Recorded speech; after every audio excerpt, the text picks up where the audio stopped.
Strzelnica, Bellona, Marinino.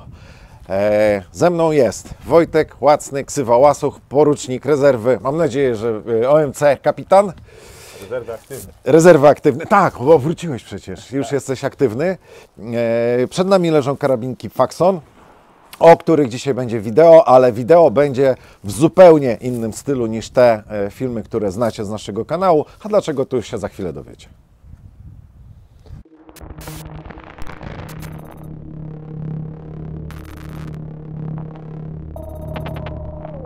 Słuchajcie, wideo będzie inne, dlatego że zrezygnowaliśmy z desek. Wszystko o tych karabinkach opowiemy Wam tu i wideo będzie inne, dlatego że Wojtek Łasuch będzie po prostu więcej gadał tym razem niż ja, bo on tych karabinków używa. My dzisiaj zrobimy sobie z Łasuchem fajny trening. Będzie co? Będą strzelania taktyczne, będą strzelania szkolne, przygotowawcze i będą też strzelania na średnim i trochę dłuższym dystansie do 500 metrów, czyli można powiedzieć od 5 do 500 metrów, wykorzystując tak naprawdę pełen zakres tutaj karabinków z rodziny Faxon. Ok, skoro już do nich nawiązałeś, mamy 6 sztuk. Czym różnią się te karabinki? Zacznijmy może od lewej strony. No, kilka słów odnośnie grup tych karabinków. Zgrupowałem je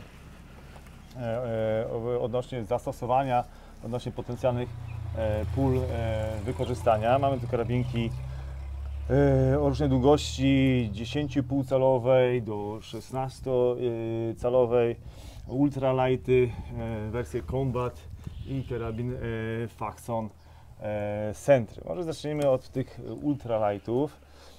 Mogę spokojnie je zakwalifikować, te karabinki, do grupy karabinków sportowych, sportowo-taktycznych i też takich, można powiedzieć, dla debiutantów strzelectwa. Czym one się charakteryzują? Przede wszystkim te karabinki ultralighty charakteryzują się, jak sama nazwa wskazuje, niską masą.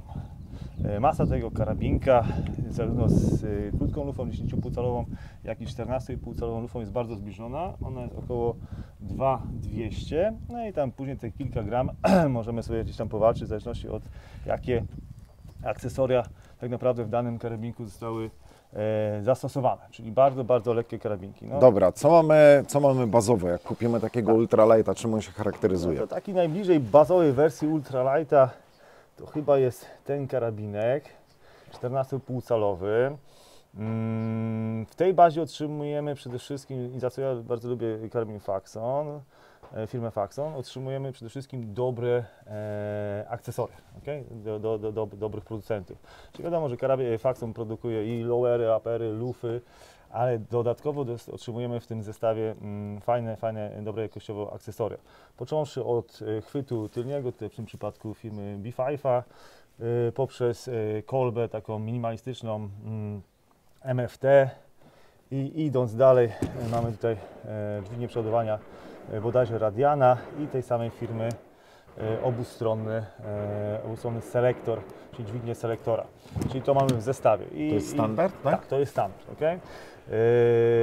Jeżeli chodzi o handguard, czyli łoże tak zwane, czy po polsku łoże, no jest to łoże wykonane z karbonu, charakteryzujące się przede wszystkim niską masą i z tego co wiem, te łoże dla Faxona wykonuje firma Lancer, która też produkuje karabinki przede wszystkim i magazynki. I właśnie z karbonu i też znane taka nam trochę rura magazynki. Taka trochę rura od odkurzacza jak w JP. Taka trochę rura od odkurzacza. Ona się charakteryzuje, tak jak mówiłem, niską masą.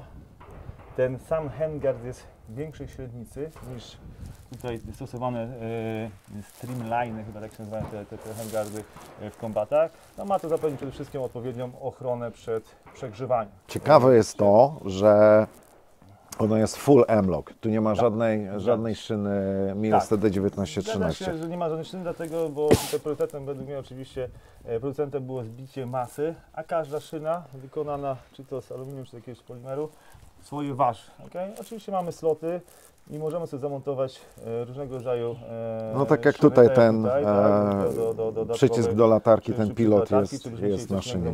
Jest taka możliwość, że to M-lock, więc każdy może sobie po prostu do tego coś tam dołożyć. Co jest ciekawą cechą tego karabinka, to tak naprawdę, jak widać, walka o każdy zbędny gram. Począwszy tutaj od wyfrazowania elementu Deflektor, odbijacz łusek. deflektora, odbijacza łusek, tak zwany ażurowy, bardzo mi się podoba ta nazwa, czyli gdzieś tam już kilka gram zostało tutaj wycięte. Poprzez, A jeszcze lufa, już zaraz powiem, poprzez BCG, czyli zespół suwadła z zamkiem. suwadła z Też zamkiem, jest ażurowy. ażurowe, ładnie powycinane. Jak widzimy, wszędzie gdzie się dało, to producent trochę tego materiału zebrał. Co ciekawe, ten karabinek ma już dosyć dużo nastrzelane, podejrzewam około 15 000, no i nie rzutuje to na trwałość. tego 15 elementu. 000? Tak, 15 000. To jest Kurna, to powiem Ci szczerze, że podstawowa- jak patrzę na to suwadło, to mam wrażenie, że Andrzeju to... A jednak mówisz 15 i chciałbym 000 właśnie i nawiązać do wytrzymało, tego, nie? że tutaj widać naprawdę dbałość producenta o wykonanie tych elementów, o jakość, o powłoki, o tym też powiem. I tak naprawdę tutaj też mamy zaoszczędzone kilkanaście gram. No ja bym powiedział, Taką- że kilkadziesiąt. Kilkadziesiąt. Taką główną, powiedzmy, charakterystyczną cechą tego karabinka jest zastosowana lufa, tak naprawdę jej profil. Oczywiście jest to kaliber 2,23, skok gwintu 1:8. 1 do 8 jest Tak, we wszystkich? We wszystkich, tak. I tutaj, jeżeli chodzi o średnicę zewnętrzną, tej lufy, to tutaj zastosowano średnicę 0,625 cala i jest to lufa tak zwana pensylówka, a po polskiemu ołówkówka. Okay? I ona tak naprawdę charakteryzuje się tym, że producent zebrał trochę tej masy zewnętrznej i dzięki temu tam około 150 gram ta lufa jest lżejsza od profilu szeroko stosowanego Government Profile. Okay? A powiedzmy jeszcze, jak wygląda sprawa urządzenia wylotowego? Tak. W standardzie co jest? Jeżeli chodzi o urządzenie wylotowe, to Faxon ma dosyć taką szeroką ofertę tych luf. No z racji tego, że zapoczątkował tak naprawdę swoją karierę na rynku przede wszystkim od produkcji luf, a później zaczął, powiedzmy, produkować już całe karabinki. Więc tutaj mamy szeroką gamę tych urządzeń wylotowych, począwszy od tego, który gdzieś tam, tak jak kupiłem ten karabinek chyba 3 lata temu, taka partia była wysłana do Polski z zintegrowanym urządzeniem wylotowym. Okay? Czyli tak naprawdę to urządzenie wylotowe to jest część lufy, okay? Wyfrezowane odpowiednio porty w kształcie tutaj w tym przypadku kompensatora. No i oczywiście taki zabieg miał na celu kilka rzeczy. Jedna to jest obniżenie masy, no bo porównując oczywiście ten element do na przykład, nie wiem, A2, Aha. no, ciężko to zważyć, wydaje mi się, że może być lżejszy, a po drugie też wiadomo, że w Stanach Zjednoczonych są odpowiednie regulacje prawne i ta lufa jest zarejestrowana jako lufa 16-calowa. Okay? Czyli żeby była 16-calowa, musi być albo na stałe przypinowany, przymocowane urządzenie wyblotowe, albo tak jak w tym przypadku jest wykonana tutaj jako część integralna lufy. Ja akurat tego osobiście rozwiązania nie lubię, ponieważ lubię mieć możliwość decydowania, jakie urządzenie wylotowe Tu zdecydowaną zaletą jest to, że to jest po prostu integralne i nie ma opcji, żebyś to źle zamontował, przekręcił, żeby to coś jest się na pewno obluzowało, plus. Natomiast ale nie wadą jest to, masz że... wyboru. Tak? I akurat przy tych technikach strzeleckich, które my preferujemy w dziedzinie, powiedzmy, strzelectwo taktyczne, no to kompensatory, one są fajne, jeżeli chodzi o użycie sportowe, no bo zapewniają No przede i wszystkim tu jeszcze będzie ogromną problem kontrolę. z tłumikiem. Tak, nie? kontrolę pewne podrzutu jako odrzutu broni. Natomiast przy strzelaniach na przykład w strzelnicy zamkniętej, my dużo strzelamy w strzelnicach zamkniętych, no strzelanie obok takiego strzelca, umówmy się, nie należy do przyjemności, no i nie ma możliwości tego na przykład wytłumienia poprzez zmianę urządzenia wylotowego lub nałożenia tłumika. No, kwestią sporną jest w ogóle, czy na taką lufę pensylową, która no, jest podatna na odgięcia, przegięcia w jedną drugą stronę podczas strzału, czy taki tłumik ważący 500-600 gram ma zastosowanie. No ja w innym karabinku, takim zwanym składaku, który gdzieś tam sobie kilka lat temu złożyłem, miałem taką lufę pensylówkę, zajechałem ją, szczerze mówiąc, powyżej tam 20 000 strzałów już się lekko kalibrowała i też dużo strzałów było na tłumiku, z użyciem tłumika. No i ten karabin strzelał tak celnie, jak było to możliwe, oczywiście z tą masą, która gdzieś tam na No tam końcu opad na pewno większą odległość to pewnie już był spory, nie? nie pomagało. No opad tutaj to tak naprawdę nie miał dużego znaczenia, bardziej chodziło mi o to, że jeżeli ta lufa się rozgrzeje, a na pewno się szybciej rozgrzeje niż profil government czy ta heavy, no to wtedy wiadomo, że te odgięcia będą większe niż na zimnej lufie, czy na lufie o większej średnicy. No to nie jest żadna tajemnica, okay? No ale mamy takie jedno zintegrowane. Natomiast nie jest to jakiś tam jakiś problem, ponieważ kolejne wersje tutaj, które już dotarły do Polski, to jest jedna z ostatnich wersji udostępniona przez dystrybutora, czyli Max Armory. No mamy tutaj już możliwość zdemontowania tego urządzenia i tak naprawdę nakręcenia. Co tam jest standardowe, jedna, druga Standardowy na gwint 28. aeroski, możemy nakręcić tak naprawdę każde możliwe urządzenie. Tak tutaj mamy oryginalne też, w tej samej kształcie też kompensator, ale mimo wszystko dokręcane. Tak jak również tutaj zmienione urządzenie jakieś tam innego producenta, żeby pokazać faktycznie, że A powiedz mi jeszcze, zamontować. jedną rzecz, jak wygląda sprawa ze spustem? Co jest fabrycznie wsadzane? W spuście, jeżeli chodzi o spust, jeżeli chodzi o Faxona Ultralighta, jest montowany spust firmy bodajże Hyperfire. Okay? I tutaj mamy przykład tego spustu. On jest dosyć ciekawy, ponieważ ma taki kombinowany kształt, czyli zarówno jest i zagięty, i prosty. Okay? Czyli jak ktoś ma dylemat, jaki spust sobie wybrać, no to tutaj ma akurat taką możliwość, że tam do precyzji, jeżeli chce powtarzalność, może sobie tego palca wyżej trochę ulokować. Natomiast jeżeli chodzi o takie dynamiczne strzelania, wielostrzały dosyć szybkie, no to tutaj mamy tą końcóweczkę i można sobie tam tym paluszkiem szybciej nagniatać. Więc to spust jednooporowy. Jeżeli chodzi o jego oporze, to szczerze mówiąc nie mam danych, podejrzewam, gdzieś tam około 5,5 funtów powinien mieć. Natomiast ja tutaj w swoim karabinku lubię bardzo ingerować w te mechanizmy, czyli system spustowy. Wymieniłem go sobie na spust Triggertecha i tutaj jest regulowany, czyli mogę sobie dostosować tak naprawdę czy do warunków, jakich strzelam, czy w rękawiczkach, czy bez rękawiczek, czy jakie tak naprawdę strzelania prowadzę, czy udostępniam karabinek szkolonym swoim studentom, to mogę sobie wyregulować tak naprawdę tą siłę przełamania. I co jest ciekawe jeszcze w tych karabinkach, że one seryjnie mają też montowane, regulowane bloki gazowe, co jest powiedzmy w standardzie nowością. Tutaj są urządzenia firmy Superlative Arms, czyli dzięki temu regulowanemu bloku gazowemu możemy sobie idealnie wyregulować ilość gazów potrzebnych nam do powiedzmy zachowania cyklu pracy broni. No i wiadomo, że to jest uzależnione też od zarówno warunków, w jakich strzelamy, jak również amunicji, którą stosujemy. Więc taki luksusik. Oczywiście wszystko, co jest regulowane, wszystko, co jest bardziej skomplikowane, mają swoje plusy i minusy. Te urządzenia, te porty gazowe lubią się zapiec. Więc trzeba pamiętać przede wszystkim, że jeżeli obsługujemy broń, to zawsze należy kilka razy przekręcić tam 4-5 klików w jedną stronę i odkręcić z powrotem na to samo położenie, żeby on po prostu się nie zapadł. Okay? Mi na przykład, jeżeli chodzi w tamtym poprzednim karabinku, to też miałem lufę i ten blok gazowy i strzelałem na tłumiku dużo, ciśnienie zwrotne, delikatnie mówiąc, rozwaliło to urządzenie, więc ono nie jest wolne od wad i też trzeba o tym wiedzieć. Natomiast jeszcze taką fajną, ciekawą rzeczą tutaj, którą warto nadmienić, rozmawialiśmy o jakości wykonania tych karabinków, to jest ta powłoka, którą mechanizmy, elementy są pokryte. Producent je nazywa tą powłokę Super Finish bodajże. Niemniej jednak jest to nic innego jak azotowanie. Okay? I dzięki temu, jak widzimy, no, broń może nie była ostatnio obsługiwania, też po zamku to widać. Na niej strzelałem, ale to też świadczy o jej rzetelności. Natomiast bardzo łatwo się to czyści, tak? Czyli wystarczy wziąć tak naprawdę jakieś tam preparaty do czyszczenia broni, przeczyść to jakąś szmatką i już jest. I ta powłoka też producent reklamuje jako już jakiś element smarujący, więc nawet jak ona jest sucha, to i tak te opory są dużo mniejsze. Więc fajna ciekawostka dla ludzi, którzy tak jak ja nie za często tą broń czyszczą, bo nie czują takiej potrzeby.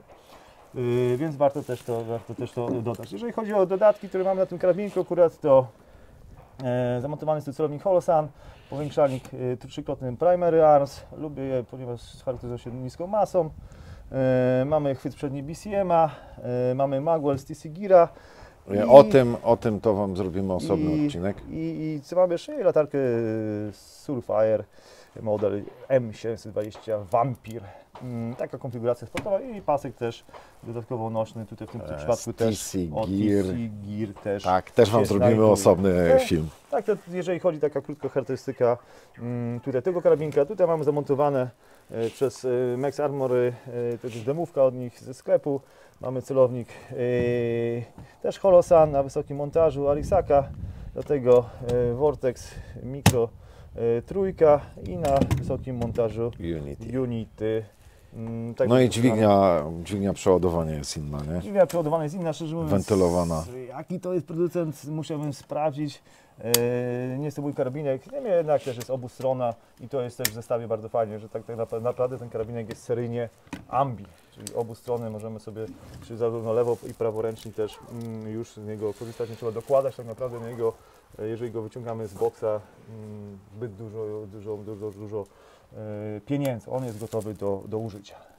To jeżeli chodzi o tego ultralighta, to myślę, że z wszystkich takich ciekawostek to. Dobry karabin do nauki, jeżeli chodzi o tych debiutantów, ponieważ niska masa, to łatwe czynności manualne, czy to przy wymianie magazynka, czy składaniu się do strzału, bardzo fajny karabin dla kobiet. Też dużo kobiet zaczyna strzelać, teraz coraz więcej widać dziewczyn na strzelnicy, więc znowu masa tutaj na pewno będzie sprzyjać temu, żeby z tego karabinka się łatwo strzelało. Fajny karabin do takiej kategorii można nazwać ją running and gunning, czyli tam gdzie dynamika, tam gdzie trzeba szybko się poruszać, szybko gdzieś zajmować stanowiska ogniowe, jak najbardziej też. I przede wszystkim niska masa to dobra stabilność broni na celu, nie trzeba walczyć, nie trzeba długo trzymać tej broni, żeby znaleźć tą kropkę na celu, więc do tych celów jak najbardziej się nada. Czyli sport i nauka jak najbardziej. Jako pierwszy karabinek świetny wybór. Dobra, tyle o ultralightach, za chwilę przejdziemy do kolejnych. No dobra. Dobra panowie, zaczynamy trening. Co sobie dzisiaj strzelimy? Tak jak rozmawialiśmy, Paxton Ultralight jest bardzo fajną bronią do nauki, rozpoczęcia przygody ze strzelaniem. To coś dla nas. Ze względu na jego masę niską, na możliwości manipulowania tym karabinkiem, więc na pewno tutaj chciałbym pokazać, że przy tych strzelaniach takich rozgrzewkowych czy podstawowych na pewno znajdzie swoje zastosowanie. Chciałbym, żebyście zwrócili uwagę podczas oddawania tych strzałów, w jaki sposób pracują te spusty, które są tu zamontowane, czyli w tym przypadku macie high fire'y, popracowali sobie na wysokości, czy wyżej, czy niżej, żebyście popróbowali, żebyście mieli opinię. No i też w jaki sposób ten karabin lekki, jakby nie patrząc, zachowuje się przy jakichś tam sekwencjach strzału, czy ten odrzut broni jest istotny, czy to urządzenie wylotowe, które masz tutaj Królik, też zapewnia kontrolę tych dwóch zjawisk. Tutaj jest troszkę inne urządzenie, jak na takim czymś się też pracuje. Okay? No niestety nie ma tam chwytu przedniego, więc ten karbon lubi się ślizgać, muszę o tym pamiętać. Tutaj mamy chwyt przedni, mamy tu też lunetę o zmiennym powiększeniu, więc niestety nie przestrzeliwałem tego celownika na offsecie, nie sprawdzałem go, natomiast na pewno tutaj zero ustawione. Oba karabinki mają zero ustawione na 50 metrów. Proszę zabezpieczyć broń. Czyli korzystać Z lunet. z lunety. I zamek sobie położeń. Zablokuj i zamek sobie położeń. Okay. I tak fajnie byśmy się zawsze poruszali po strzelnicy. Czyli do tego koła lewego będziemy sobie w różnych stanach gotowości, różnych form gotowości prowadzić ogień. Pierwsza piątka pójdzie rozgrzewkowo z postawy tak zwanej pełnej gotowości. Pełna gotowość to broń skierowana w kierunku pola tarczowego, niemniej jednak delikatnie lufa opuszczona, tak żeby zapewnić sobie świadomość sytuacyjną i oczywiście broń zabezpieczona. Okay? Na moją komendę up, podnosić sobie przyrządy celownicze na cel, stabilizować broń, następnie pracuję na bezpieczniku, palec za spust, oddajemy strzał, po strzale broń wraca do postawy pełnej gotowości. Okay? Pozwolę sobie zademonstrować, za chwilę załaduję broń.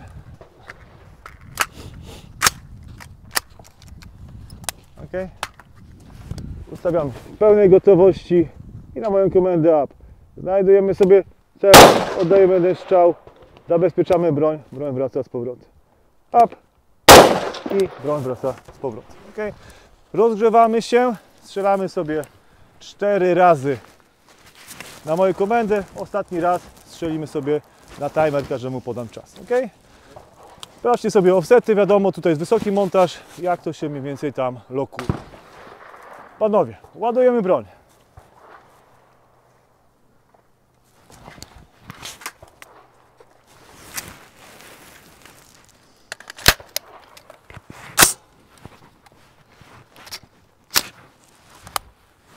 Ok, panowie, przyjmujemy postawę strzelecką, pełna gotowość, tak zwany muzzle depress, delikatnie lufa obniżona i na moją komendę dajemy jeden strzał do lewego Oskara. Strzelcy gotów? Gotów. Up, powolutku.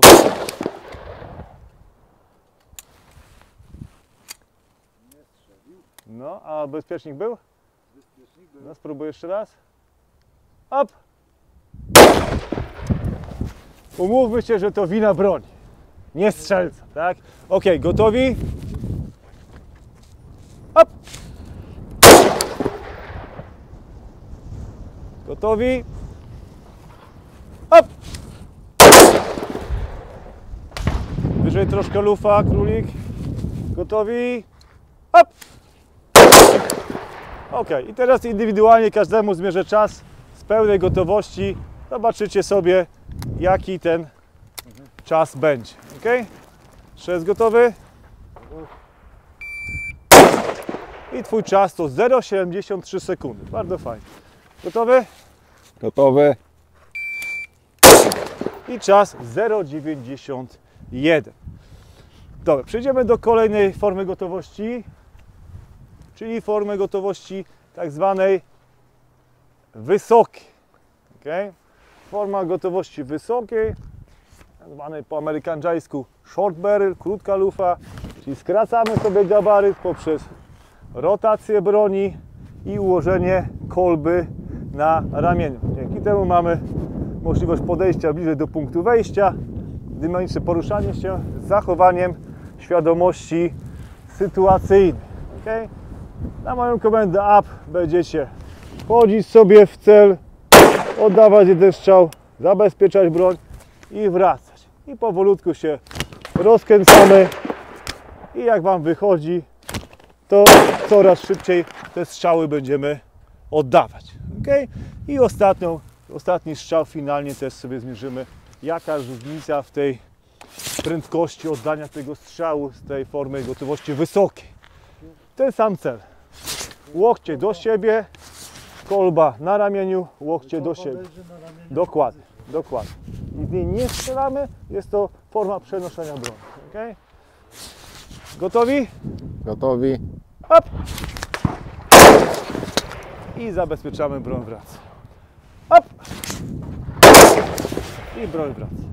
Po strzale kontrolujemy przyrządy, czy zostały nam na celu, jak jest ułożona broń, dopiero później powrót. Up. Up. I ostatni mierzony timerem. Sprawdzimy wyżej trochę lufa, jak to się ma do pełnej gotowości. Ładnie. 1,16. Gotowy? Gotowy. I 1,19. Bardzo podobne parametry. Agresywnego ułożenia naszej broni do bardziej defensywy. Okay? Czyli zarządzaniem przewodem lufy, lufa w tym przypadku do góry. I jeżeli będziecie chcieli oddać strzał, kłujemy karabinkiem do przodu, lufa idzie w kierunku celu, bark goni nam kolbę, składamy się, oddajemy, odbezpieczamy, oddajemy jeden strzał. Okay? Żeby się tutaj nie zahaczać kolbą o ramię, po to jest ten ruch do przodu, wyprowadzamy, mamy, oddajemy strzał. Okay? Hop. Hop. I tak dalej, i tak dalej. Jak się czujemy pewniej, przyspieszamy. I piąty strzał będzie też mierzony. Okidoki. Gotowi? Niska gotowość, lufa do góry. I na początku na spokojnie. Up! Zabezpieczamy, broń wraca. Up! Troszkę wyżej, jesteś na krawędzi celu. Up!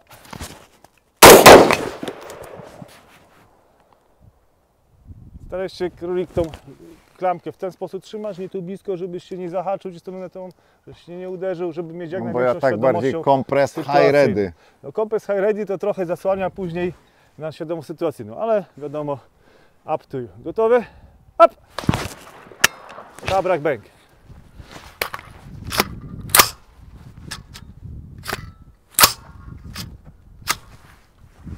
Zabezpiecz broń.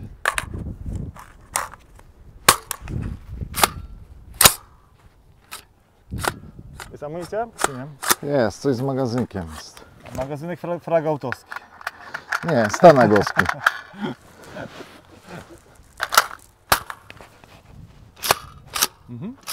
Nie Nie podaję, podaję. tak? A spróbuj sobie meksowski magazynek.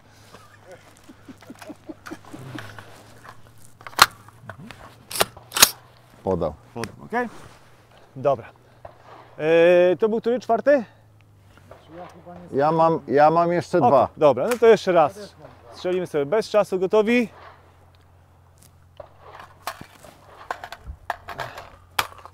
Hop! Ładnie. I indywidualnie na timer. Gotowy? 1,27. Bardzo fajnie, szybko. Gotowy? Gotowy. No i petarda, 1,33. Wypinamy magazynki, sprawdzamy status broni, sprawdzimy sobie, w jaki sposób możemy sprawnie tą bronią manipulować. Będziemy wykonywać drill Mozambik, trochę modyfikowany. Jest on w programie szkoleń Target Creators, czyli z wymianą magazynka i zmianą postawy strzeleckiej. Wiadomo, normalny Mozambik to 2 w klatę, 1 w głowę, czyli wielostrzał i precyzyjny strzał. Natomiast my sobie do tego dodamy jeszcze i wymianę magazynka i przejście do postawy klęczącej, więc takie troszkę trudniejsze. Chciałbym, żebyście zwrócili na tym podczas tego ćwiczenia przede wszystkim, w jaki sposób no, ta waga pomaga tą bronią sprawnie tutaj nam operować. Przy wielostrzale w jaki sposób tutaj mamy Hyperfire'a, jak on ten spust pracuje. Tutaj jest Trigger Tech, też w jaki sposób ten spust pracuje. No i przede wszystkim jaka jest kontrola podrzutu broni przy tej masie i dzięki urządzeniu posiadanemu urządzeniu wylotowemu. W jaki sposób będziemy wykonywać to ćwiczenie?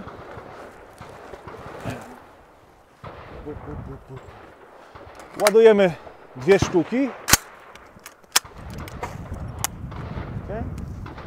Ustawiamy się w postawie pełnej gotowości. Na moją komendę up oddajemy 2 strzały do strefy alfa. Zabezpieczamy broń. Schodzimy do postawy klęczącej i oddajemy 1 strzał do strefy Oskar.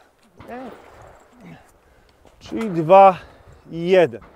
Będziemy się rozgrzewać. Na początku strzelimy sobie to zapoznawczo, natomiast chciałbym, żebyście zwrócili uwagę na rzeczy, na które my w Target Creators też zwracamy uwagę, czyli na pracę z tak zwanej przestrzeni roboczej, wymiana magazynka z lufą do góry w przestrzeni roboczej, pracę na bezpieczniku, akurat obustronny selektor nam to bardzo ułatwia, szybkie zabezpieczenie broni. No i na sprawnej wymianie magazynka, sprawnej, nie znaczy jak najszybciej, sprawnej, chodzi o to, żeby ten magazynek zawsze nam podchodził tak jak chcemy, okay? Żeby nie było sytuacji, że tam gdzieś szukać. Najważniejsza jest płynność w tym ćwiczeniu, czyli płynność to jest nieustanna kombinacja ruchów.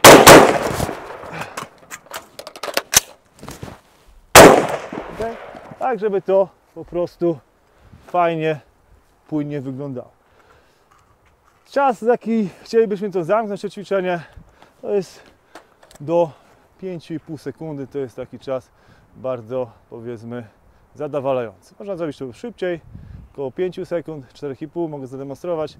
Można zrobić to pewnie dłużej, ale to na to mamy też rozgrzewkę, żeby sobie zrobić. Ok, więc ładujcie sobie na razie bez timera.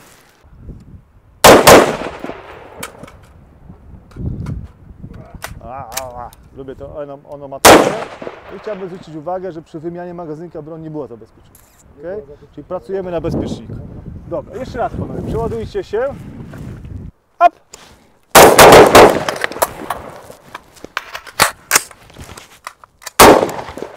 Okay. Bardzo fajnie.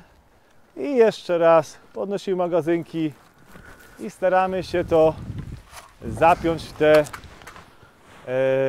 5,5 sekund. Ok, bezpiecznik, bezpiecznik.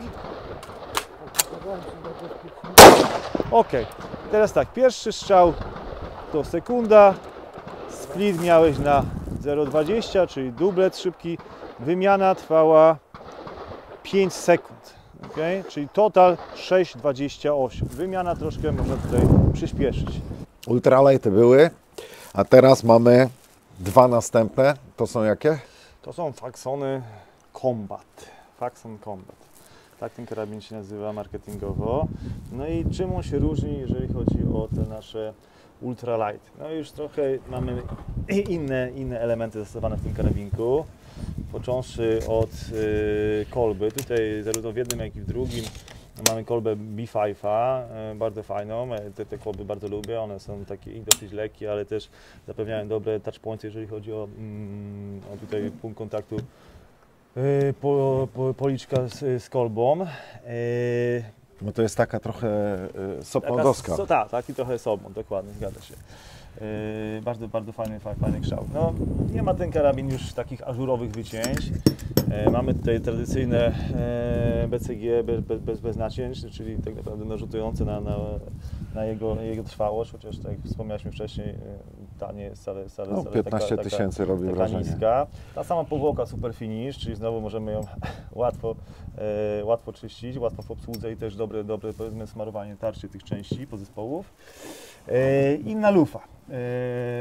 Inna tutaj lufa, jeżeli chodzi też o długości, tutaj mamy 14,5, tu mamy 12,5 cala lufa o profilu Government Profile, tak się nazywa ta lufa, jeżeli chodzi o nazwę marketingową firmy Faxon. I ona się charakteryzuje tym, że to jest taka hybryda pomiędzy profilem tym rządowym, a profilem pensilówką. Czyli tutaj, gdzie tak naprawdę największe są mieli naprężenie, jeżeli chodzi o ciśnienie, jeżeli chodzi też o nagrzewanie się, jeżeli chodzi też o tą pracę tej lufy, no to tutaj mamy większą średnicę do momentu, gdzie jest montowany blok gazowy, natomiast już tutaj przy montażu bloku gazowego ta średnica zmienia się i zmienia się w taką samą jak średnica lufy pensilowej. Okay? Czyli taki dosyć fajny uzyskujemy element hybrydy, że tam, gdzie ta rzetelność jest potrzebna, to ją mamy, a tam, gdzie możemy urwać trochę masy, to tą masę urywamy, przez to ta broń też jest dobrze wyważona, ta większa masa jest tutaj przy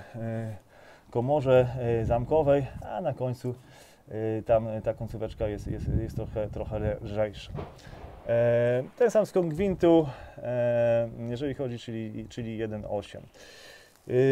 Mamy tutaj też inne łoża, Streamline, i charakteryzuje się tym, że jest dosyć cienkiej średnicy. Nie jest takie obłe. Taki niski profil bardziej, nie? Tak, nie jest takie obłe jak w przypadku tego karbonowego łoża, co bardzo sprzyja temu właśnie i dobremu chwytowi. Można to łoże całkiem fajnie, sprawnie objąć. Natomiast też się sprawdza przy takich trudnych strzelaniach, na przykład gdybyśmy strzelali, oczywiście byśmy pozdejmowali te wszystkie akcesoria, na strzelaniach przez luki strzelnice w line hallu. Bardzo fajnie się na tym pracuje, bardzo fajnie wchodzi w te luki strzelnicze i na pewno ułatwia to strzelanie tak trudnych drillów strzeleckich. Ten karabinek, jeżeli chodzi tutaj o ukompletowanie, no to tutaj mamy dźwignię Aero Precision obustronną, bardzo dobrej jakości, w tym jest... No i to jest ta jeszcze uszczelniona. Tak, tu jest uszczelniona, czyli można strzelać sobie bez problemu jak z tłumikiem, jak i też inna jest firma, wentylowana? Geissele robi to, nie wydaje mi się, No nie. żeby była, ale ma tą uszczelkę i teoretycznie gdzieś tam ten część gazów prochowych no nie wali tutaj strzelcowi. A tu jest... Tutaj mamy, przepraszam, faksonowską, ale to jest Radian, tylko sygnowany bardzo dobry producent, też obustronna. Seryjnie ten karabinek, co mi się nie podoba osobiście, nie jest ampi. Nie jest ampi, okay? Czyli taki dla mnie trochę niezrozumiałe, że skoro mamy fajny kombat, tutaj musimy niestety pokusić się, przynajmniej w moim przypadku zawsze, o wymianę na obustronny selektor. Tutaj mamy selektor bardzo dobrej jakości, czyli Trigger Tech, okay? Czyli pamiętajmy, że kupiłem Faxona, to można się pokusić o to, żeby tego kombata wyposażyć w taki obustronny. Obustronny bezpiecznik przede wszystkim sprzyja szybkiemu zabezpieczeniu broni, odbezpieczeniu broni i też przy strzelaniach z tak zwanej słabej strony też mamy możliwość pracy. A powiedz mi jeszcze jedną rzecz, bo jakby trochę stronę. nam to umknęło. Tak. Jak one cenowo wyglądają? Słuchajcie, no Bazowe, to klasa, nie mam też dużo aktualnych danych, z tego co gdzieś tam patrzyłem ostatnio na stronę producenta, przepraszam, dystrybutora, to te karabinki ultralighty chyba szacują się około 9000, te są troszkę tańsze, czyli to jest, można powiedzieć, taka klasa Średnia wyższa. średnia plus, No. można powiedzieć, średnia plus, no ale pamiętajmy, że otrzymujemy też dużo takich elementów w tym zestawie, powiedzmy bardzo dobrej jakości. Okay? Ta konfiguracja tutaj, z racji tego, że to Combat wyposażona jest w celowniki holograficzne firmy Vortex UH1 i w obu też celowo tłumika, karabinkę poprosiłem, żeby zamontowano tłumiki, w tym przypadku są to tłumiki dźwięku firmy ASE Ultra. Ale o co chodzi? Nie, ten znak celowniczy, wiesz co, zawsze mi się wydawało, że w EOTech-u jest taki skropeczek. Nie jest to dzisiejszym tematem, Ale to- jeżeli chodzi o... Widocznie sobie swoim wzrokiem jest coś nie tak. Tak, ja bym to zrzucił na kartmego Na wzroku. pewno, nie? Co ciekawe, jeżeli chodzi o ukompletowanie tego karabinka, i wydawałoby się oczywiste, ale nie jest, ten karabinek nie posiada regulowanego bloku gazowego. No i też zapytałem o to dystrybutora, czyli firmę Max Armory, dlaczego? Dlaczego wydawałoby się w sportowych karabinkach takie coś mamy, a jednak tych taktycznych, gdzie ten tłumik aż się prosi, żeby zastosować, tego regulatora nie ma. No i tutaj dystrybutor odpowiedział że po prostu z tego powodu, że niestety jest to może nie dość wadliwe, ale czasami wadliwe urządzenie i jednak ten tłumik zwiększa to ciśnienie zwrotne. Znaczy może Nie nie, chcę- nie wadliwe, tylko niespecjalnie przeznaczone do strzelania z tłumikiem, tak? Bo Chodzi o to Tak? ciśnienie zwrotne, tak? Że to ciśnienie zwrotne jest w stanie po prostu... jednak w tych karabinkach takich typowo taktycznych, Tak, są- jak masz regulację, to ona nie jest płynna, tylko tam jest skokowa, Dokładnie, tak? skokowa. Bez tłumika, z tłumikiem, amunicja poddźwiękowa No, idealnie by i tak odcięcie, było, tak? tak. A tu A tu jednak regulujemy sobie tą śrubą i ta śruba po prostu nie wytrzymuje, zresztą moich doświadczeń też tak było, nie wytrzymuje tego ciśnienia i po prostu potrafi się ten gwint tej śruby regulującej zerwać. Dlatego postawili na rzetelność i tutaj tego regulowanego bloku gazowego nie ma. I oczywiście tak naprawdę to ciśnienie zwrotne w większości zależy od tego, jaki tłumik użyjemy w tym przypadku, tak? Czy to będzie przepływowy, czy nie. znaczy wiesz, było nie było jakiego tłumika poza może tymi flow-through. Jest to DI i będzie zawsze... Większość tłumików, to też warto wspomnieć, że nie wszyscy zdają sobie z tego sprawę, że one bardzo obciążają karabin.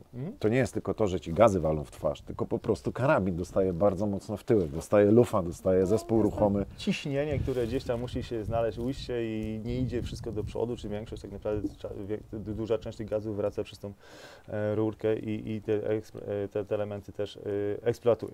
Z tym też właśnie warto sobie zdać sprawę i też dobrać odpowiednią długość tłumika też tak naprawdę do długości lufy, jaką posiadamy. Czyli mamy tu bardzo, powiedzmy, stokowy tutaj taki zestaw. One w stoku też są z I one są, Hyperfire'em, tak? nie. I one, te wersje Combat są oferowane przez dystrybutora z zamontowanym spustem Trigger Techa z serii Duty. Okay? Okay.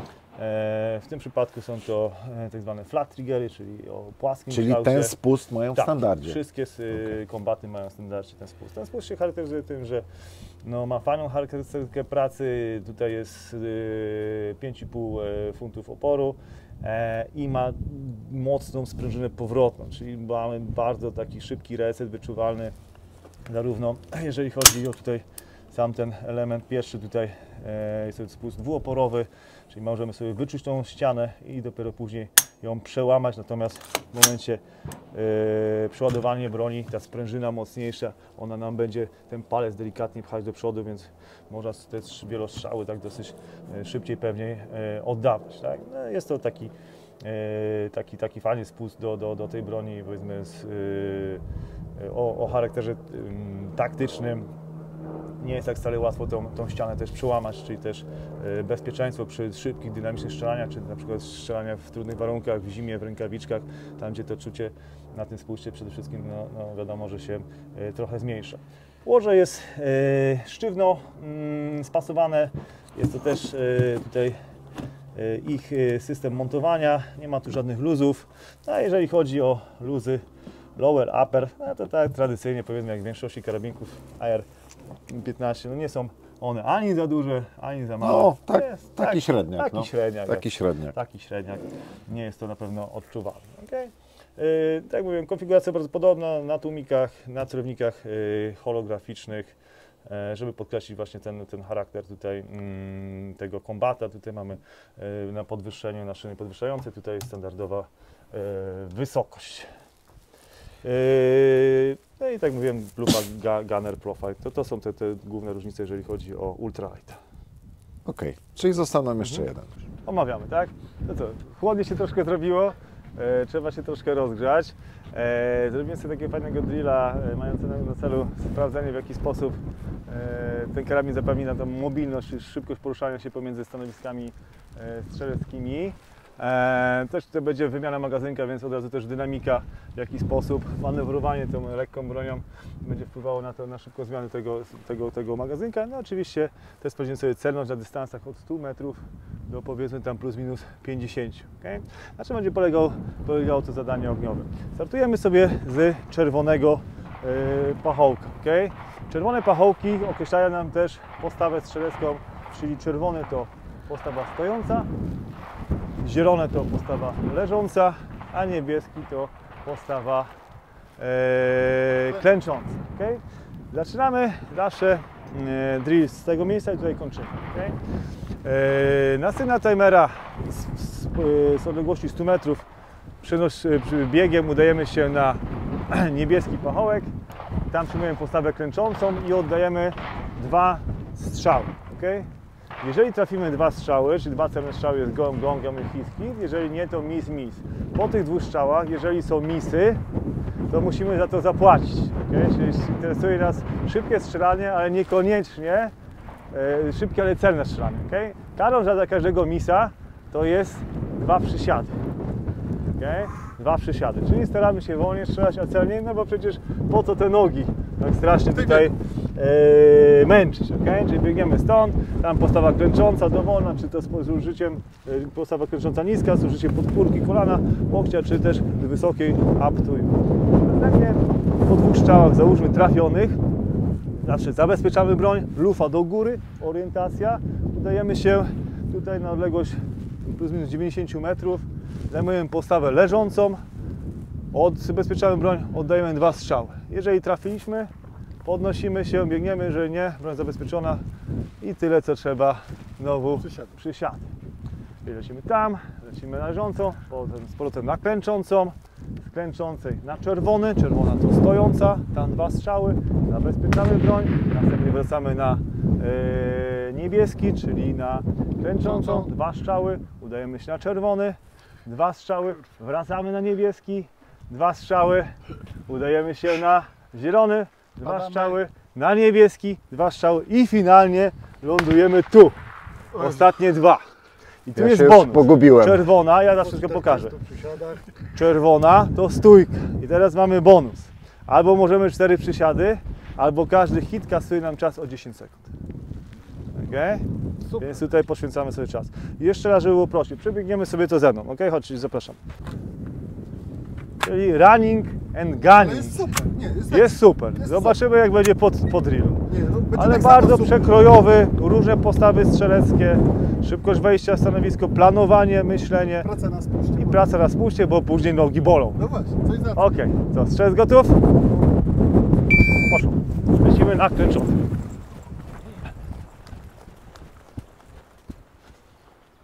Właśnie, on ma sprawną... Czerwony gong. Ja w ogóle nie wiem, na której przyklękać.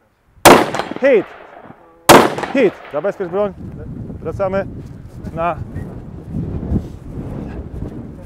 leżąco. Pamiętaj, że masz powiększalnik, jak chcesz użyć.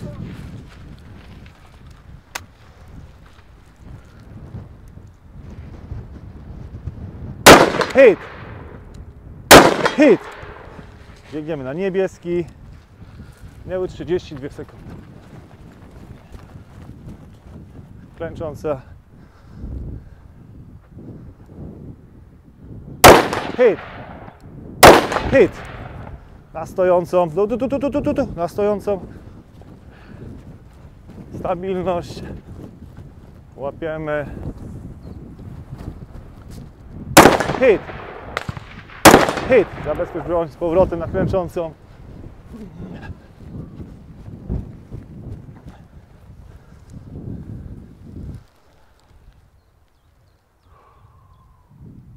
Hit! Miss! Zabezpiecz broń. Zabezpiecz broń. Wymiana magazynka. Się sprawniej. I 2 przysiady. Nie, 2 przysiady. 2 przysiady. 2.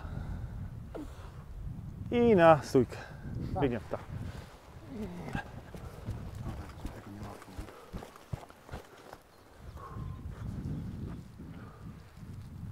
Hit! Hit! Zabezpiecz broń. Klęczący.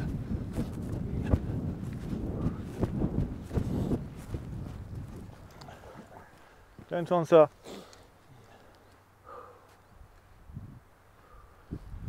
Hit! Hit! Leżący.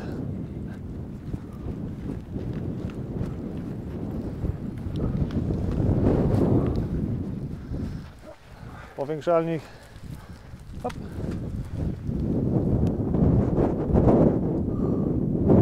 Hit! Hit! Klęcząca.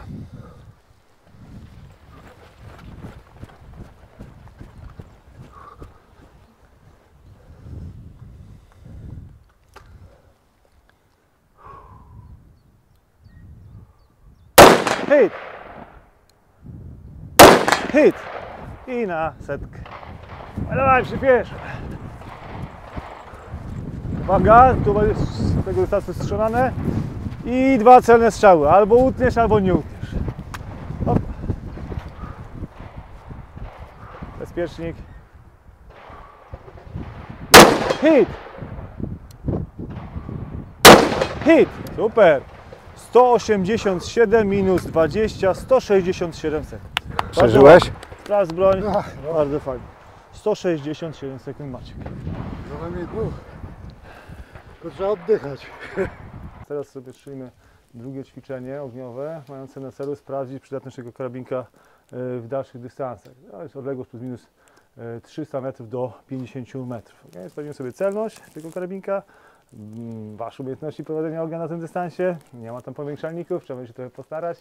Czy te 14,5 pokaże wyższość nad karabinkiem 12,5. No i teraz sprawdzimy Waszą kondycję fizyczną i świadomość sytuacyjną, w jaki sposób się komunikujecie, jak się poruszacie i jak ruszacie w 3 postawach. Okay? W postawie leżącej, postawie klęczącej, postawie stojącej.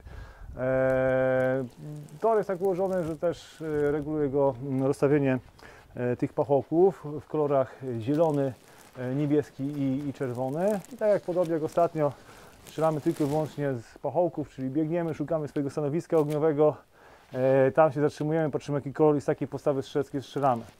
Zielony to postawa leżąca, niebieski to postawa klęcząca i czerwony to postawa stojąca.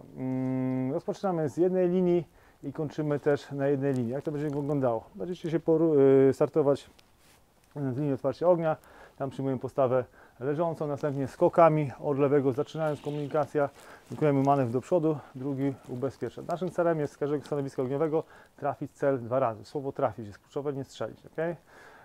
Następnie po uzyskaniu trafienia podajemy komendę czysto, gotów naprzód i osoba z tyłu rusza. Pamiętamy o zarządzaniu przewodem lufy, kąty są bezpieczne, oczywiście będziecie odpowiednio zarządzać przewodem lufy, żeby nie było sytuacji, ktoś się kładzie, wstaje, lufa gdzieś idzie w kierunku lew.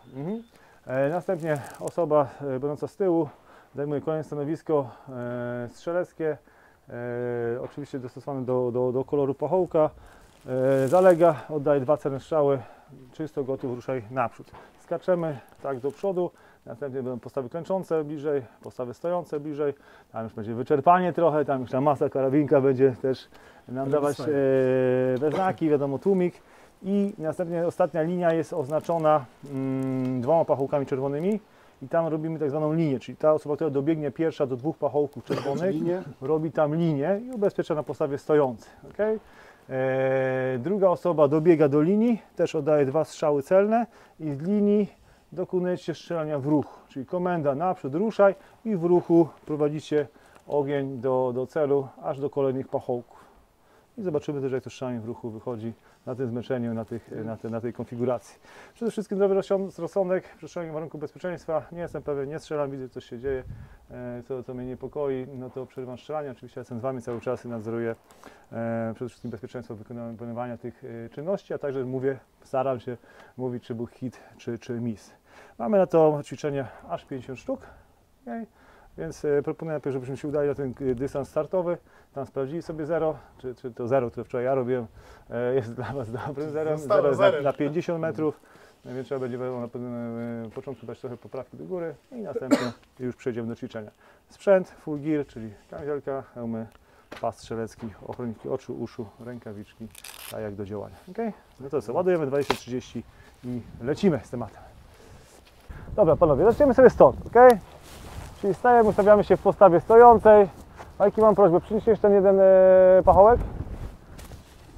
I schemat pola tarczowego wygląda następująco, tego toru. Zalegamy, strzelasz pierwszy 2 hity. Czysto, naprzód, ruszaj. Maciek, tam masz koniec stanowisko, widzisz? Zielone. Zielone. Po lewej stronie na drodze. Daj Maczkowi. Ok? Jeżeli zajmuje stanowisko, kładziesz się, 2 strzały, czysto naprzód, lufa do góry. Lecisz lotos na koniec stanowiska. Ok? I tak jedziemy aż do czerwonego, będę Was prowadził. Dobra? Gotowi? Gotowi. Kontakt. Gleba. Maciek pierwszy. Ja pierwszy, tak? Tak, 2 hity. Luzinio.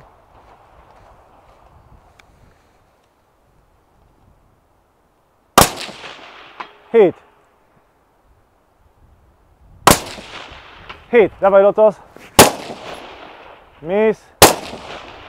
Miss. Miss. Miss. Miss, panie. Nie było, nic nie dzwoni. Hit. Wymiana magazynka, zabezpiecz broń. Zabezpiecz broń.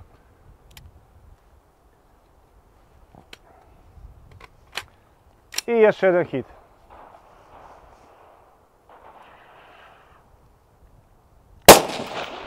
Hit. Dobra, czysto. Ruszasz. Ubezpieczaj. Lecimy na lewe stanowisko.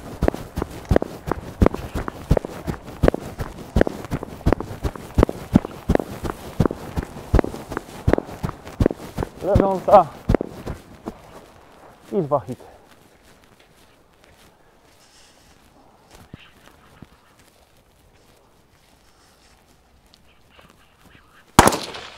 Hit. Miss. Hit. Czysto. Czysto. Dawaj, głos. Czysto. Czysto. Ubezpieczaj. Lufa do góry.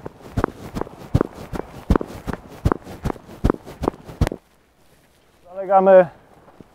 2 strzały. 2 hity.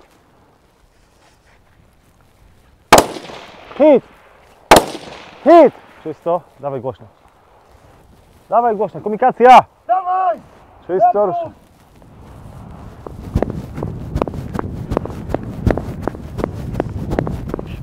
Szukamy pachołka. Kręcąca. Tak. Podpórka. Stabilność. No, szybko, szybko, szybko. Jesteśmy na bezpieczeniu. Stabilność, może być siedząca też postawa. Miss. Miss. Jeszcze miss. Lufa do góry!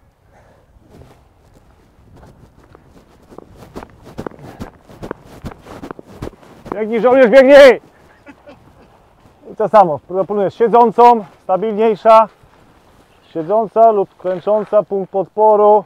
Bezpiecznik, oddech, wentylacja, delikatnie na spuście. Hit, ładnie. Hit, super, czysto. Naprzód! Lufa do góry.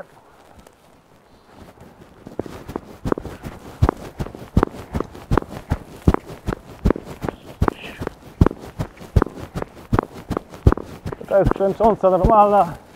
Jest bliżej. Hop, stabilność. Bezpiecznik, ściana, oddech. Luz. Hit! Hit! Czysto. Głośno. Czysto! Ruszaj! Musisz głośniej krzyczeć! Komunikacja, Biegnij, dziadek, panowie. biegnij!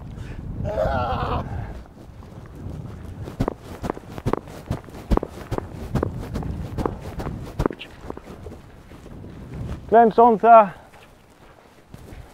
Odległość około 100 metrów.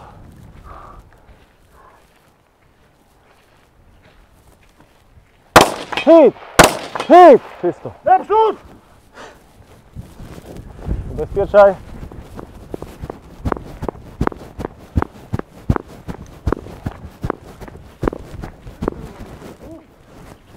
Stojąca. Stabilność. 2 hit. Hit! Hit! Czysto, ruszaj. Czysto! Dawaj, lufa do góry. Przyspiesz, przyspiesz. Postawa wysokiej gotowości teraz, lufa do przodu. Kolba na bark. Dawaj, dawaj, dawaj, dawaj. Kolba na bark, jesteś blisko zagrożenia. 2 strzały. Hit! Hit! Czysto, linia. Krzyż, linia. Linia! Lufa wysoko, lufa już w kierunku zagrożenia. 2 strzały. I teraz tyrarierą naprzód. Ruch. Będzie dzwonić. Stabilizuj.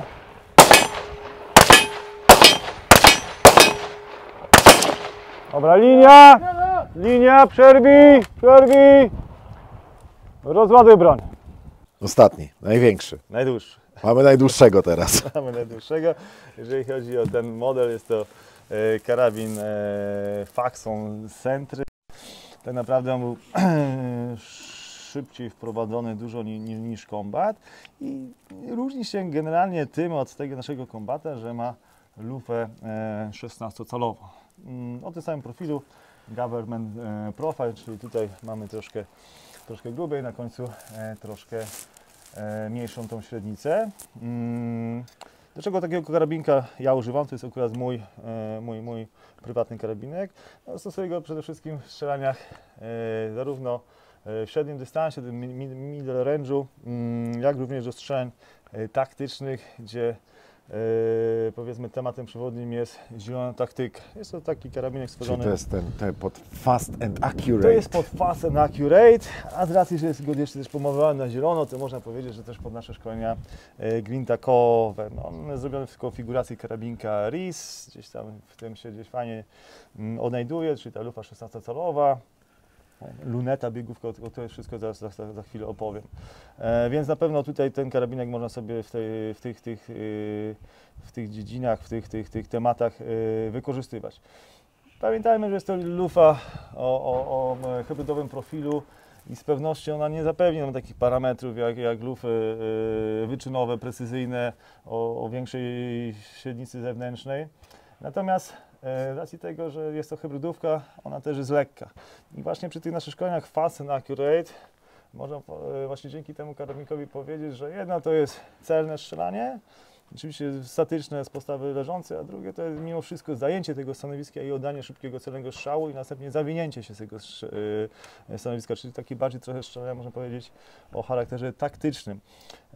I dla mnie, ja też nie jestem ani strzelcem wyborowym, ani snajperem, też nie mam takiej potrzeby, nie mam do tego też predyspozycji, nie mam cierpliwości do tego, więc dla mnie do takich strzelań właśnie na tych dystansach do 500 metrów, do celów wielkości torso, Czyli 60 cm plus minus.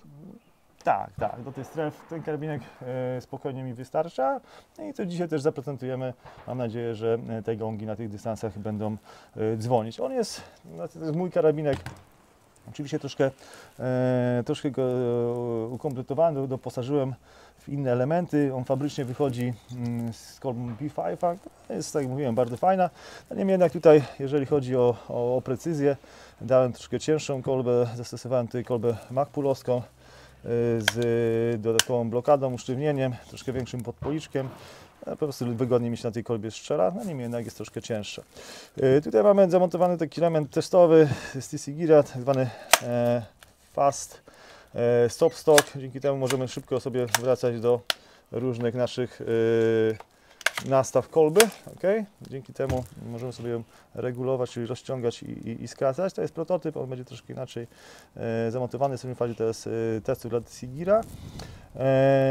Zmieniłem rączkę tutaj przeładowania na rączkę Geisel. Z tego powodu właśnie, że ma ten kołnierz uszczelniający, a strzelam na tłumiku, więc żeby ograniczyć tą ilość gazów prochowych, to dlatego tutaj ta rączka tutaj znalazła swoje miejsce. Selektor jest oryginalny Radiana, obustronny. Magwell TC Geara, dodatkowo dwójnóg. Akurat ten dwójnóg jest bardzo lubiany przeze mnie, dwójnóg firmy Spartan. No, do tych strzelań naszych właśnie dynamicznych bardzo się dobrze sprawdza, ponieważ no, oczywiście jest wykonany częściowo z karbonu, więc dosyć lekki. Natomiast ma bardzo fajną cechę, że jest bardzo szybko odczepialny. Więc tam wszędzie, gdzie nie potrzebuję tego dwójnoga, mam go po prostu w cargo.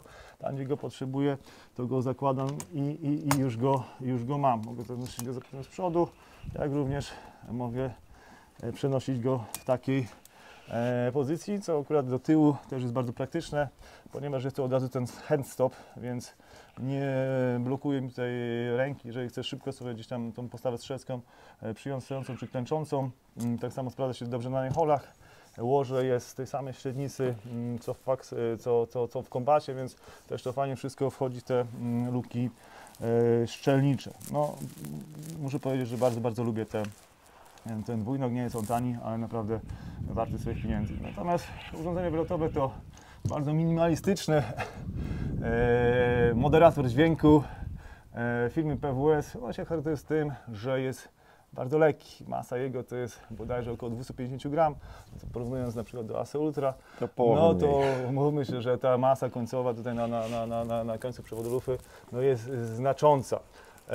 Oczywiście jego średnica no, nie umożliwia nam bardzo dynamicznych strzelań, no bo przecież to się będzie mocno grzać. No niemniej jednak, no mówię, no, strzelania, których ja, do których używam tego karabinka, no to nie wymagają takiej dużej intensywności ognia. Jeżeli chodzi o optykę, mamy tutaj zamontowaną optykę firmy Delta Optical, luneta LPVO o zmiennym powiększeniu 1.10, Striker HD na montażu, w przypadku tutaj szpura. Bardzo fajny zestaw, dzisiaj też z tego postrzelamy, no, umożliwiający nam przede wszystkim... Bardzo fajny i też raczej nie tani. Bo ten szpur no, to tak... Ten szpur może montaż tani nie jest, natomiast luneta jest konkurencyjna, jeżeli chodzi o cenę. No, porównując ją do lunety tutaj, która jest na tym Faxonie Ultralightie Vortexie, no to umówmy się, że tutaj ona wychodzi dosyć korzystnie cenowo i ma też dużo fajnych funkcji, o których dzisiaj też porozmawiamy, jeżeli będzie na to czas. Sam montaż szpura, ciężki, drogi, na pewno zgadzam się z tym, do najtańszych nie należy. I dodatkowo jako zapasowe przyrządy celownicze lub służące do strzałem w krótkim dystansie lub przy użyciu noktowizora. Jest tutaj na offsecie zamontowany, na offsecie firmy Lambda, polskim montażu zamontowany, w przypadku chyba to jest Sig Sauer Romeo 1 Pro. No, oczywiście mamy do tego pasy, który też pokazuje zastosowanie, jeżeli chodzi o pasku będzie osobny film. To też TC Gear. Bardzo lubię ten zestaw, dużo na nim strzelam, też ten karabin ma swoje trochę przejechane i tak naprawdę dla mnie jako takiego strzelca nie polującego za każdym razem na to submoła na tych 100 metrów, a strzelającego z szybkiej strefy wystarczająco. Pokazuje tak naprawdę swoją klasę właśnie w tych dynamicznych strzelaniach, trzeba szybko zająć stanowisko, szybko oddać strzał i szybko z tego stanowiska się zawinąć. Czyli taktyczne strzelania w otwartym terenie i strzelania takie powiedzmy bardziej dynamiczne w middle range'u jak najbardziej się znajdzie. Centralnie sam środek gongu. Poprawiam. Popraw. Na wysokości około 20 cm poniżej. Przejdź na 400. Który cel na 400? Pod wałem. Podwałem czerwony. takie mamy samo identyfikację. torso. Na, Strzelec 2 gotów. mili góra. Albo na siatce odłóż, albo na bębnie. Centralnie. Jeszcze raz popraw. Poszedł nisko. Podciągnij trochę do góry. Pół gongu poniżej. Delikatnie na spuść. Dwuoporowy. Pierwszy opór. To samo. Za nisko. Podciągnij do góry. Pół gongu na dole. Na kierunku. I centralne trafienie. I przechodzimy na 500 metrów. 3,8 miliradiana. Ile mam odłożyć na krzyżu? 3,8. 8? 3,8. 3, 8. Prawie 4. Na siatce prawie 4. Na siatce No dobra, spróbuję. na, tak czwórką w dolną krawędź gongu. Strzelec gotów. No wysyłaj. Hit. Poszedł nisko, około gong poniżej. To samo, delikatnie po lewej stronie i poniżej. Daj jeszcze raz. Koniec amunicji. No to musisz się doładować. Tam jest amunicja z boku. Gotowy? Niebieski. Lecisz.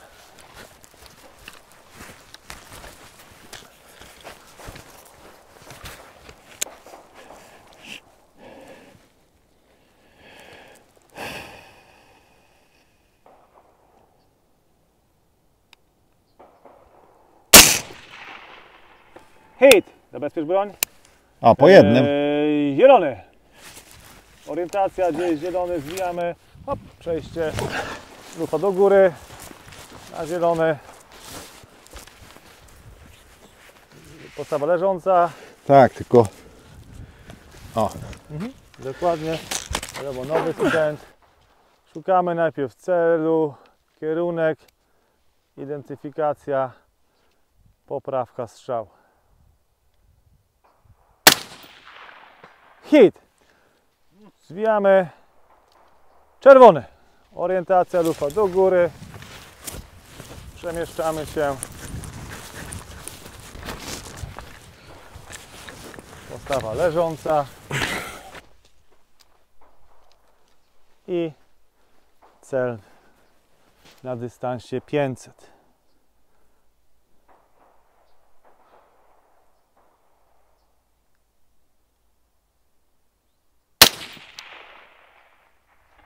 Hit. Zabezpiecz broń. Niebieski. Z dwójnóg zawijamy. I nie będziemy pana pułkownika za dużo męczyć.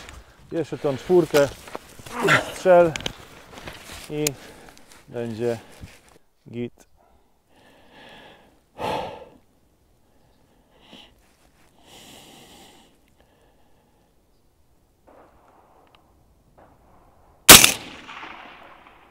Hit! Ładnie zadzwoniłem w kościele. Dobra, nie będziemy męczyć już, nie? Panie pułkowniku, wstajemy. Rozładuj broń. Lotos będziesz strzelał? Chcesz spróbować? Raz strzelę. Dobra. Niebieski.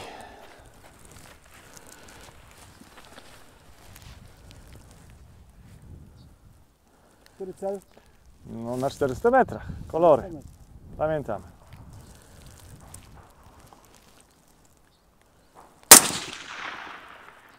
Nie ma. 2 miliradiany, góra. Hit! Zabezpiecz, złóż dwójnóg. Najpierw złóż dwójnóg, później wstawaj. Czerwony. Orientacja. Czerwony to dystans najdalszy. 3,8 miliradiana.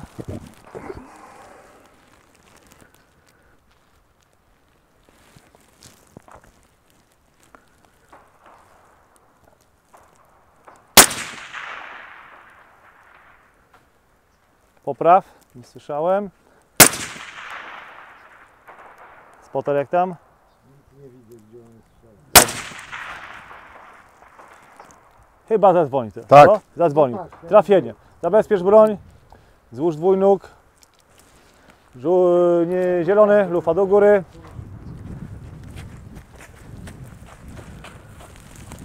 Troszkę wieje w naszym kierunku, to nie słychać. I szybko na 300. Szybkie znalezienie celu. Górna krawędź gongu i strzał. To jest tylko 300 metrów. To popatrzcie najpierw górą, zobacz jaki kierunek i dopiero znajdź, oddaj ten strzał. No i piękny hit. Koniec amunicji. Rozładuj broń. Co, szybkie podsumowanie. Na dystansie 300, 400, 500 metrów. No nie ma jakichś tu większych problemów, żeby w te gongi trafić. Elegancko. Elegancko, tak, amunicja porządna, sześć porządny, optyka porządna i broń też porządna. Słuchajcie, proponuję, żebyśmy strzelili sobie ten dystans, strzelali się szybko ultralightem. Mamy tam Razor 1.10 na tej samej amunicji, na tym samym zerze, podobne nastawy będą. Zobaczymy jak to będzie hulać. Tam jest 14,5, to jest 16, strzelimy się, zobaczymy jaki będzie efekt, dobra? Dobra, strzelec gotów. Dawaj. Hit! Wiem! Dobra, dawaj na 400. O, się 1 mini radian do góry. To też ciekawe, nie? Że musisz mówić. nie będę tu lobował produktu, nie wiem, jednak na delcie tego nie było, nie? A to ciekawe też, nie? Też tutaj trochę szukałem tego dobrego obrazu przyrządów sterowniczych, pełnego. No dawaj. No w tej delcie było wygodniej. Wygodnie, nie? Tamte zdecydowanie, ta delta mi bardziej podeszła.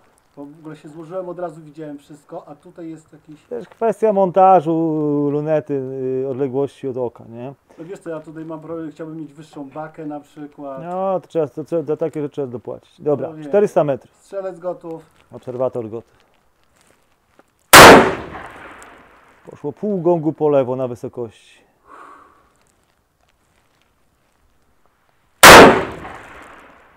I hit. I daj Okej. na 500, 3 miliradiany do góry. 4 aż. 3. 3. 3. Strzelec gotów. Wysyłaj.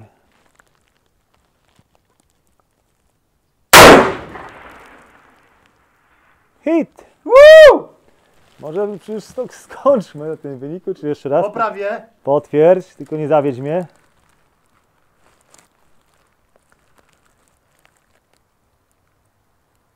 A, Zerwałeś. zerwałem. No, tak czułem. dajesz jeden. Na ten spuście musisz tutaj wyczuć moment przełamania i na pewno zerwany też. Tak? Jeszcze raz popraw. Nie było. A koniec amunicji. No i Nietypowo. Podsumujemy z łasuchem. Strzelaliśmy, no widzieliście, działo się trochę. cały dzień tak naprawdę. Cały dzień. I teraz tak. Ultralight. Fajny, ale chyba ten drugi się nazywa Combat? Combat.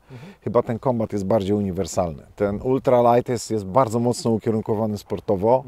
Zgadza się. Zwłaszcza ta wersja z tym niewymiennym gwizdkiem, ta druga, no tam Jest tam karbon, jest tak. taki akcent jest bardzo sportowy, super, nie? jest super, bo jest leciutki, jest bardzo portatywny, świetnie się go prowadzi. Też zrobiłem te kominie, portatywny. Portatywny, to jest bardzo mądre słowo. Nie znam go. Kopytko. Kopytko. Nie, ale świetnie, znaczy, no sportowy, taki race gun bardziej. Tak. Ten Combat, no to już jest taki, chyba bardziej by nam wszystkim trzem pasował do tego, co robimy. Żaden z nas nie biega IPSC, nie robi jakichś stricte sportowych rzeczy. czysto Taki sportowy, trigun tak. na tym już można ogarnąć. Zwłaszcza, że on ma już normalną lufę z normalnym gwintem. Już można ten tłumik tam postawić, można sobie wymieniać te urządzenia wylotowe, tak? Zgadza się. A ten ostatni, najdłuższy... Centry. Centry, ok. W tym zestawie z tą optyką to strzelanie na 500 metrów to jest nuda, no. To jest nuda. Jak już obcykasz opa, to będziesz znał swoją broń, znał siatki i wszystko, no to tamten gong 50 cm. Tam jeszcze był po lewej stronie, taki mniejszy. No, ale się pokusić, wiadomo, szczerze. no, tamten jest chyba 30. Strzelamy i 30, 40 na tym dystansie. Nie powiem, że to jest 100% zawsze trafień, no bo wiadomo, że tutaj to broń ma swoją celność i strzelec też ma swoje jakieś tam parametry. Niemniej jednak taką 30-40 na tym dystansie jesteśmy w stanie... Ten ultralight kusi masą. Tak. 2,2 kg, no to jest prawie nic. Dlatego, co rozmawialiśmy Tak. na początku, że on jest bardzo fajny do nauki strzelania.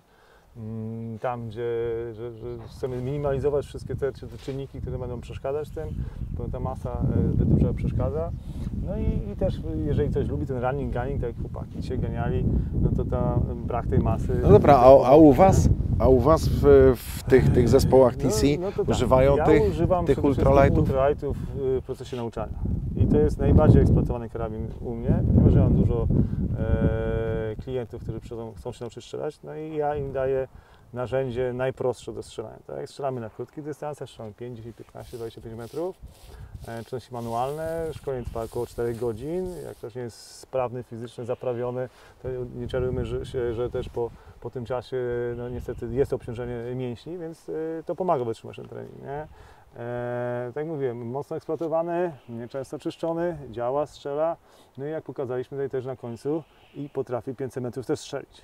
Nie? Dobrą No optyką. potrafi, tylko Potrafi, wiesz, nie? mnie w nim odstrasza troszeczkę ta lufa i on jest droższy. Tak? Droższy, tak. On jest tam No. z 1,5–2 tysiące chyba droższy od kombata. Bo sport. Bo sport, bo cienka lówka, bo karbonowe łoże, to wszystko kosztuje, Wszystko tak? kosztuje. Ja szczerze, jakbym miał wybierać, gdybym miał już kupować aera, No, raczej tego a kombata. 12,5 czy 14? Nie lubię CQB, No. więc 14, Okej. tak? Więc 14, chyba to byłby dla mnie najlepszy karabinek. jest No bo wiesz, bo uniwersalny. co robimy? No jak jeździmy na jakieś tam furie, czy takie te bardziej taktyczne zawody szkolenia, to ta 14,5 to spoko, tak? Jest uniwersalną długością. Na 500 metrów Pójdzie. też nie ma specjalnego problemu. Nie jest mi potrzebny jakiś ultralight karabinek, no bo tak, ja mam karabinki ważące po plus minus 3–3,5 kg, a jeszcze jak nałożę na niego osprzęt, no to się zrobi trochę więcej. Więc dla mnie osobiście to raczej ten kombat, chociaż ten ultralight kusi tą masą, kusi. Bo jak go bierzesz, jeszcze jakbyśmy zdjęli z niego cały ten szpyt, to Nie waży waży prawie nic. nic. Tylko że jest drogi, no bo on podchodzi pod dychę. Więc to będzie. jest raczej... To jest typ aera moim zdaniem, dla gościa świadomego tego, co kupuje. Nie na zasadzie takie, o fajne, karbonowe, cienka lówka, to se kupię, a potem się będę zastanawiał na przykład, że o tak, no nie bardzo mogę założyć tłumik. A jak już założyłem ten tłumik, to opad pocisku mam taki, że... To tak. jest w jednej wersji. A niemniej jednak, no mówię, to jest fajny karabin do takiego codziennego, takiego everyday carry. On jest do fajnie, treningu, bo on nie? jest fajnie wyposażony i ta dwustronna rękojeść, i bezpiecznik dwustronny, i regulowany blok gazowy. Tak, i to łoże karbonowe. Strzelamy No. na przykład w ramach TST, bardzo często strzelamy tu w Warszawie na strzelnicach zamkniętych, maksymalna długość strzelnicy jest 50 metrów, trening dwugodzinny intensywny, więc taki karabin też się tam na pewno odnajdzie, taki treningowy, nie? A druga wersja, na przykład do takich strzelań na zewnętrznym, na strzelnicy otwartej, no to jak najbardziej może być troszkę inna, no bo każdy z nas ma więcej niż ten karabin, nie? Tak, No tak przy czym naprawdę. ja powtórzę jeszcze raz, w mojej ocenie kombat jest najbardziej uniwersalny. Zgadza się. Sentry i ultralight, one są już mocno jednak ukierunkowane. Tak, oczywiście. Tak. No ale Sentry też przyjemny karabinek, nie? No fajny, tylko że to już jest dzida, tak? To jest dzida, To do już jest tych dzida. strzelań typowo No taki średniodystansowych, midrange, nie? midrange'owych. No i do tego trzeba mieć nie tylko karabin, ale też Oś. I pole, też tak? amunicję podejrzewam, że wiesz, no teraz Na wszystko... dwójce też dobrze lata, nie? GGG na przykład. No nie mogłem jej pozyskać, nie było gdzie, jest dosyć trudna amunicja do kupienia, niemniej jednak głównie jeszcze na 62 na GGG i też robi wynik, nie? One są wszystkie fajnie wyposażone, bazowo. Tak.